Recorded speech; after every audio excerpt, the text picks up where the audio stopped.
நாங்கள் செய்த அந்த விஷயம் பேசி கடைசியில தான் முடிவெடுத்தோம். ஜிவி பிரகாஷ் பற்றி சைந்தவி உடைத்த உண்மை. ஜிவி பிரகாஷும் சைந்தவியும் ஸ்கூல் படிக்கும் போதிருந்தே காதலிச்சாங்க. நீண்ட வருடங்கள் தொடர்ந்த அவங்களோட காதல் வீட்டு சம்மதத்தோட திருமணத்துல முடிஞ்சுது. அந்த தம்பதிக்கு அன்வி அப்படின்ற மகளும் இருக்காங்க. சுமூகமா போயிட்டு இருந்த அவங்களோட திருமண பந்தம் கடந்த வருடம் முறிஞ்சது. இந்த நிலைமையில சைந்தவி தனியார் யூடியூப் சேனலுக்கு அளித்த பேட்டியில மனம் திறந்து பல விஷயங்களை பேசியிருக்காங்க.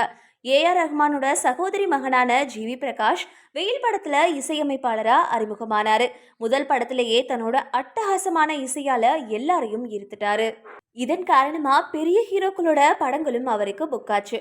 அப்படி அவர் அஜித்தோட கிரீடம், ரஜினியோட குசேலன் அப்படின்னு பல படங்களுக்கு வரிசையா இசையமைச்சாரு. ஒவ்வொரு படத்திலையும் தன்னோட அட்டகாசமான இசையை வெளிப்படுத்தி இருந்தாரு.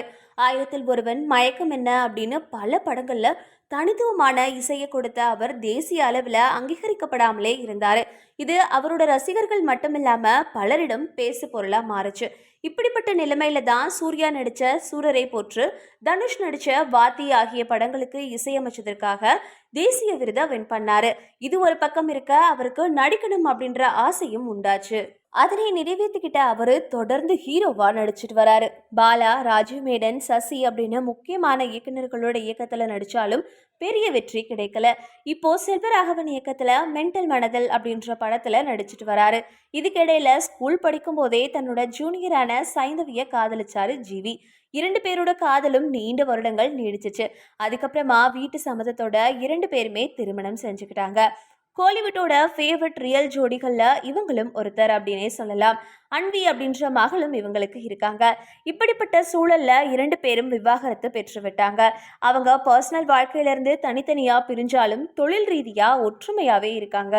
சில மாதங்களுக்கு முன்னாடி வெளிநாட்டில் நடந்த ஜிவி பிரகாஷோட இசை நிகழ்ச்சி, நாமத்துக்குமார் நினைவேந்தல் நிகழ்ச்சி உள்ளிட்டவைகள்ல மேடையில இரண்டு பேரும் சேர்ந்து பெர்ஃபார்ம் பண்ணாங்க. இது பலரிடமும் பாராட்டையும் பெற்றது. இந்த நிலைமையில தனியார் யூடியூப் சேனல் ஒன்றுக்கு அவர் சமீபத்தில் அளித்த பேட்டி ஒன்றுல ஜிவி பிரகாஷ் குமார் கான்செர்ட்ல யார் யார் என்னென்ன பாடல் பாடணும் அப்படின்னு பேசி வைக்கப்பட்டிருந்தது. கடைசி நேரத்துல தான் யார் இந்த சாலையோரம் பாடலை நானும் ஜிவி பிரகாஷும் சேர்ந்து பெர்ஃபார்ம் செய்வது அப்படின்னு பேசி முடிவெடுத்தோம் அப்படின்னு சொல்லியிருந்தாரு. அவரோட இந்த பேட்டி இப்போ ட்ரெண்ட் ஆயிட்டு இருக்கு.